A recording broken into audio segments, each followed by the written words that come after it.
Hello guys, how's it going? Mr. Lee here again. This is just a quick audio PowerPoint that I want to do for you guys, just so that we can allocate more time in class to actually practice for some more upcoming practical tests that I have planned for you. So here we go. This is just a PowerPoint I set up for your diesel low pressure fuel system components. You'll see that in the PowerPoint I didn't elaborate on each and every one of these things because a lot of it is just the same as a gasoline type vehicle. I'm only going to talk about the things that I think are unique about the low side of the actual automotive diesel vehicle. Obviously, when you get into the heavy duty commercial truck area, there's going to be a lot more components, but we may just highlight those in class, but I don't want to get too far into detail just because it's not really applicable to our subject. Okay, so the low pressure fuel system consists of obviously your fuel tank, all the low pressure lines, so anything that's not delivering all the 20,000 psi to your injectors, the fuel level sending unit, which is just your fuel level, right? Your fuel level sensor, the fuel filter, which we're going to talk about a little bit because the diesel fuel filter is quite unique. Diesel fuel heater, the water filtration sensor, or sorry, water filtration or sensor. Usually on the automotive applications, this is integrated into the actual filter itself. At times you can buy the filter separate from the sensor, or sometimes you have to get the filter and it includes the sensor. It just means it's a lot more money, right? We'll talk about how that works. Fuel coolers are sometimes fitted, sometimes, mostly on commercial stuff, so I don't think we're going to talk too much about this. And the fuel lift pump, which is the same as any other pump that any other low side pump like on your GDI system. This is the pump that's inside the tank usually. On some diesel systems, there's an inline pump known as a transfer pump, which is external to the tank. But just like a gasoline engine, in the end, it's just another word for the low side pump, right? Kind of to be inline or in tank. All right. So talk about the fuel tank. I know we all know about the fuel tank already, but there's one main thing I need you to think about when it comes to a diesel fuel tank. Okay, so anyway, the most obvious is obviously to serve as storage. We know that. The secondary function is to allow the diesel fuel to cool after absorbing heat from the engine and the injection system. So once it goes through the high side, it gets returned back to the fuel tank. The large volume of fuel along with the tank can, just conducting heat into the surrounding atmosphere allows the fuel to cool, because as fuel gets hot, it loses its viscosity and density, so we don't want that to happen, right? With the automotive, I guess the light duty passenger type vehicles, in the years I've worked on the diesels, especially European cars, we really don't have too much issues with fuel overheating so much. Maybe on the commercial side, when dealing with like full-size 18-wheelers and whatnot, they're very, very elaborate heating and cooling systems, and utilizing heat exchangers and whatnot to cool and to heat the fuel. So we won't need to worry about the heating too much on a passenger vehicle. So, but the reason why it is important is because as it loses its viscosity and density, obviously the fuel loses its lubrication, kind of lubricity, right? The properties which allow it to lubricate the fuel injection components. Lower fuel density also causes power loss, right? Because less dense, meaning there's less energy per unit mass of fuel that you're going to be injecting, right? So just like gasoline fuel tanks, the most modern tanks are made of plastic and steel alloys, plastic being the most common today on modern automobiles. Now, this is the main point I need you to think about, right? The unique point about the diesel fuel storage system is that it's the absence of the evaporative emission system. Now, you're probably thinking to yourself, well, don't all vehicles need evap systems? Well, oops. So not so much the diesel, because if you think about, let's look at the flash point of the diesel fuel versus gasoline. Okay, so flash point, what does that mean? Flash point means, going back to reviewing your definitions, is when essentially this temperature is when a fuel that you are analyzing will start to emit vapors that can ignite under an open flame, right? Diesel won't actually emit flammable vapors until about 38 degrees Celsius. Gasoline, however, at minus 43 Celsius, the vapors that it emits is already flammable at minus 43. Basically, it already emits Sorry, keeps jumping forward. It already emits vapors that are flammable. So what does this mean? If you have diesel that's in a vehicle, in a passenger vehicle, right? It won't be emitting vapors, right? There are no vapors which are escaping that we need to recapture. So diesel vehicles do not have an evaporative emission system. They do, however, have a venting system, right? Obviously, we need a ventilation system because as you fill in diesel fuel, as you're pumping gas from the gas station, there are air bubbles, there's air pockets, right? You're filling it with air, and also as let's say once you put the fuel cap back on, as your fluid level, as your diesel level decrease in the tank, right? Just like anything else, if you have a sealed container, if the fuel level decreases, you need to allow fresh air, right, to take the place of the fuel that's decreasing. Otherwise, you will have a negative pressure. We do not want negative pressure in the system. So there's a ventilation system, right? But we don't have to worry about evap, okay? Diesel fuel filter. So the diesel fuel filter. Let's talk about the diesel fuel filter here, right? The diesel fuel filter, its main job is to, well, filter out, first off, particles, okay?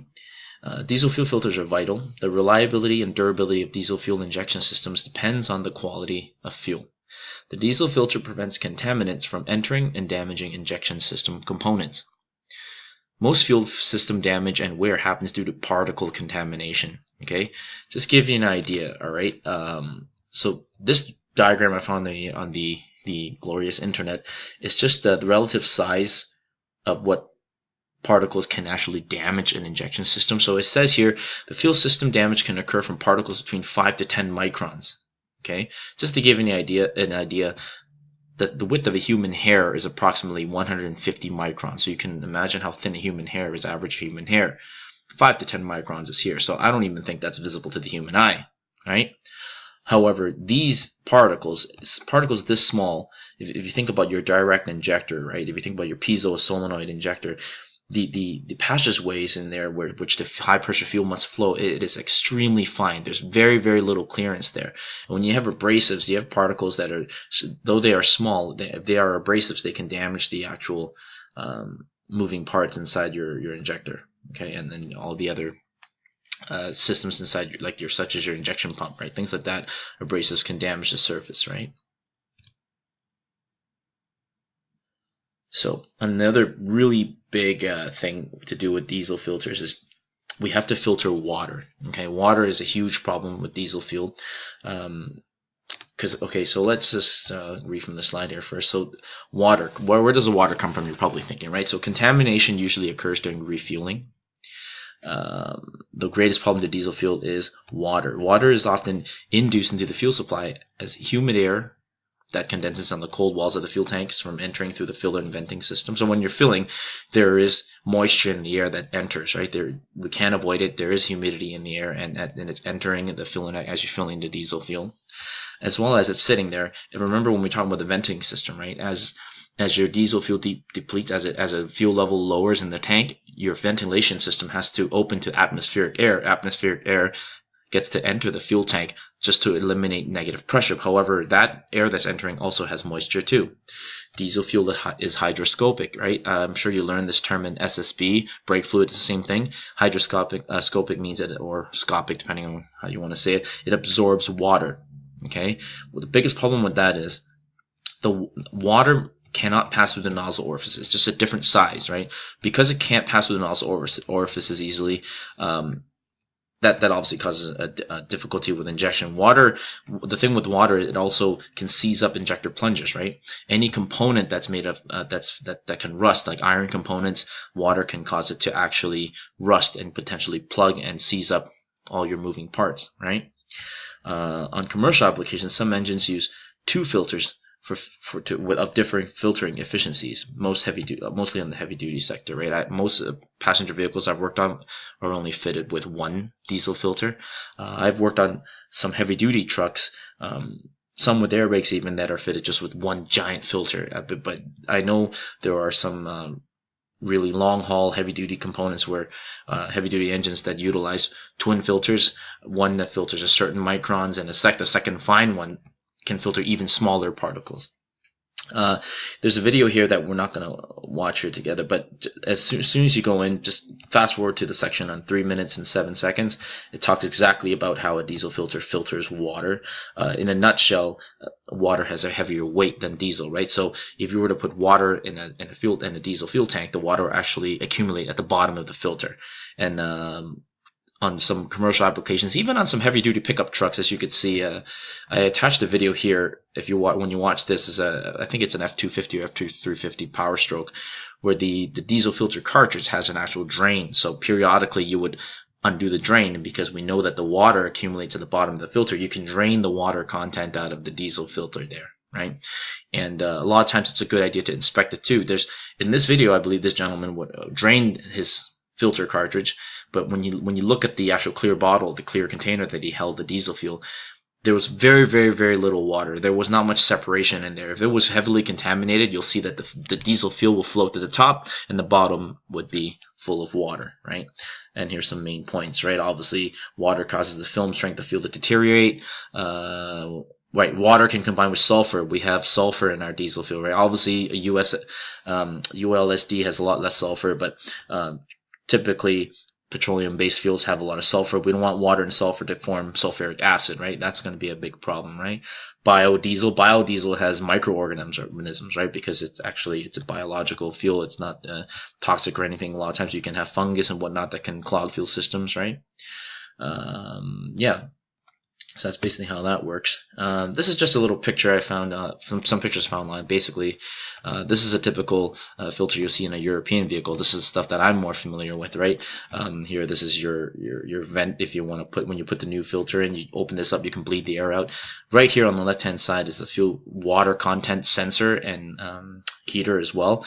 Essentially, what the water content sensor is all it is a it's an electrically conductive probe, right? And this probe, when it sits inside the diesel fuel, when there's water in there, water has higher conductivity than diesel. So when the voltage goes through this element, right, it changes, the voltage drop changes, so that translates to the computer uses that data to determine if there's water inside the filter, right? This type of filter, normally if there's water in there and it's contaminated the filter, you just have to change the filter. You can't just open it up and dump it out. Most of the times we end up just replacing the filter, which comes with the sensor. On more heavy-duty applications, I'm sure you can just open up the drain, pour out the water, and then reset the light. It should be fine. These are the two typical warning lights. On German vehicles, European vehicles, you'll see the lower symbol here with the gas tank. On some of the domestic pickups and whatnot, this would be a symbol that you would see. It's just to notify you that this is to drain the water out of your filter cartridge, right? Diesel fuel heaters. Why do we need diesel fuel heaters? Fuel heaters are used, in a nutshell, to prevent gelling. Okay, because remember, wax is inside diesel. We add wax to increase the cetane level, but the problem with wax and paraffin, it will actually start to solidify. Just to think about your candles, right? So the moment it starts crystallizing, remember, when it's the cloud point of diesel, that's a big problem. It can cause plugging, as you can see in this upper right picture here. All this crap here, that's basically gelled diesel. Okay. Now there's two ways for you to prevent diesel gelling. One way is from the manufacturing of the diesel fuel itself. Additives are added to the fuel that will make the cloud point at least 10 degrees Fahrenheit below the lowest ambient temperature of your region. That's why fuel is important by region. The second application is by using some sort of a heater. Here in this picture is a coolant to fuel heat exchanger. So hot engine coolant flows through here to keep it warm. Most automotive applications like this one above here, or light duty, will utilize an electronic heater. Right, just strictly electronic heater to warm the filter itself, right, which will prevent gelling. All right, this is just a basic overview. We'll talk more in detail in class. I hope this helps, guys. Thanks.